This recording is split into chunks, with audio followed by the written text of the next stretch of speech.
pleasure of speaking about ESP today, ESP Play.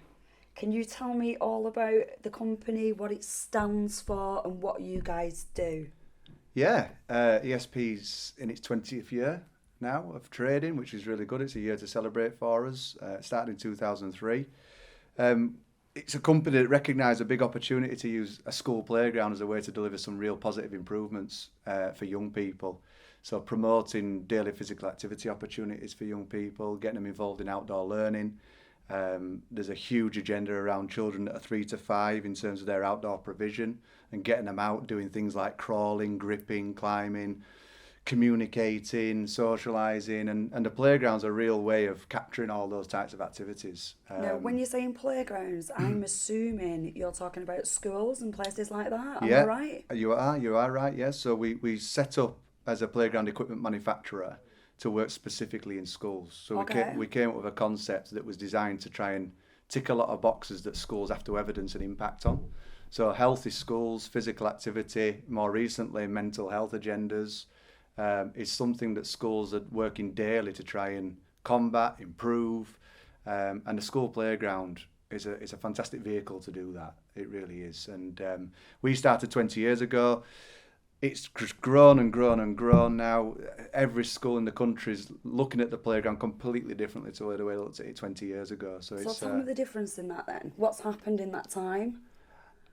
education, excuse the Okay. pun, but people are more educated around the impact the playground can have, but probably more importantly, the impact that physical activity can have on a human being.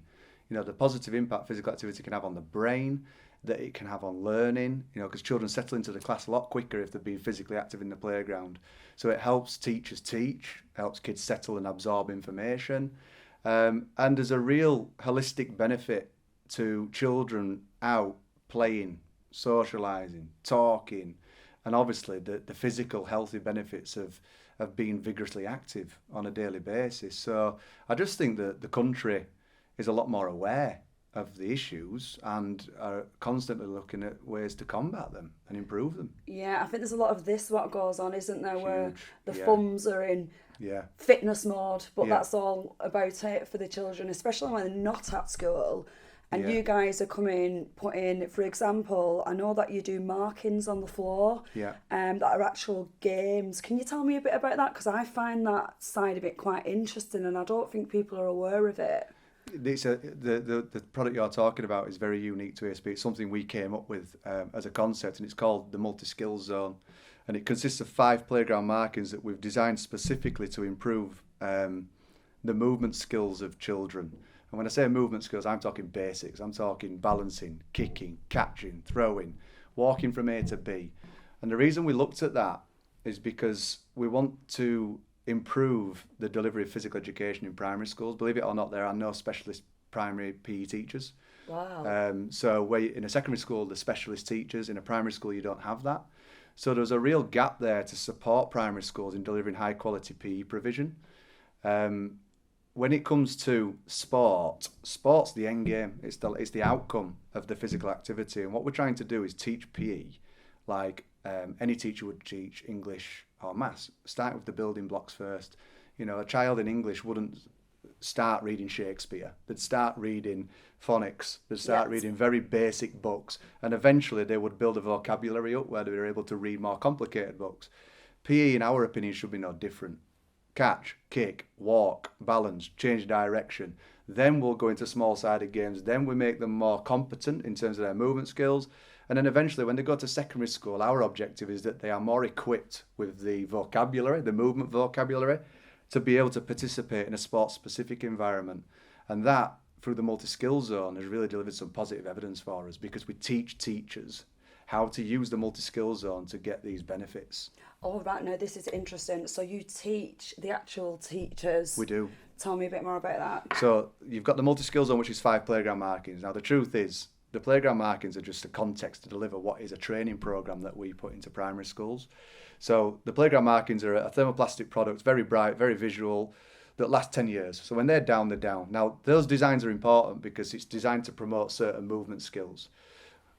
But the theory of the delivery is in the teacher training program which we deliver, which is accredited by the Association for PE.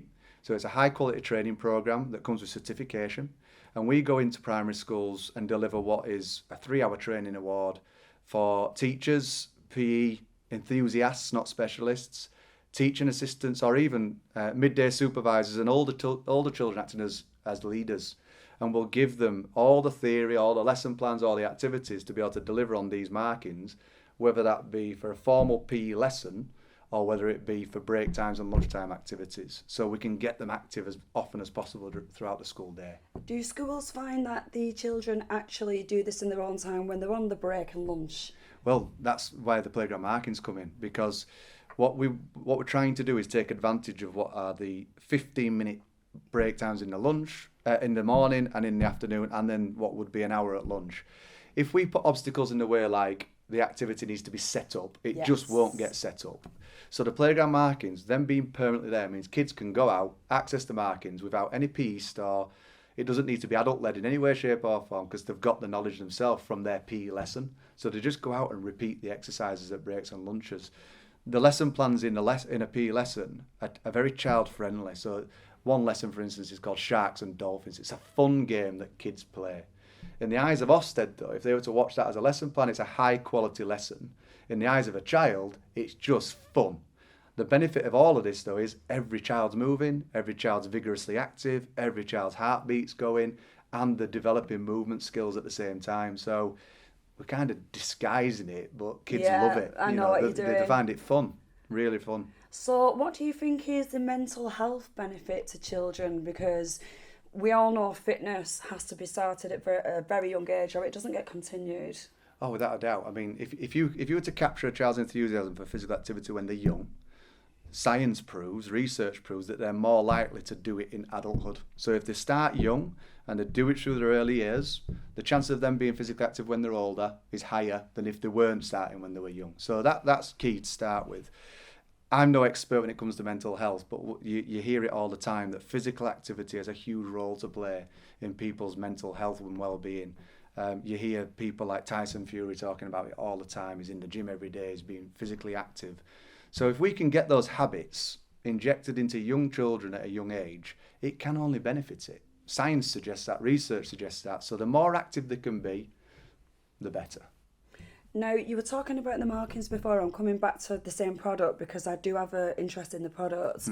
Now, for people watching, with this being lines that are actually put on the ground, I'm assuming the cost of this product is quite cheap for what it is. It's not, yeah, it is. It is. I mean, we put these 5 markings down and it covers a significant space in the school playground. So you've got your 5 individual markings, you have 3 hours of training for up to what is a 25 staff. So we go to their school and we deliver the training. And for what is a couple of £1,000, you've got a really high quality product there, which is providing incredible evidence to people like Ofsted in terms of what they're doing around sustainable PE provision. It's great evidence for healthy schools. And then the holistic benefits it has to curriculum, because kids are active and therefore better prepared for learning, is huge. Now, the beauty of this is primary schools have actually got a ring-fenced pot of money called the Sport Premium Fund, which it can only be spent on things like this. Okay. They can't spend it on other things. And it's a drop in the ocean. For what budget they're getting annually, this is 10% of what they get. But this lasts for 10 years, you know, so it's a really good investment. My clients say, when I sit and talk to my clients, they say every school should have it.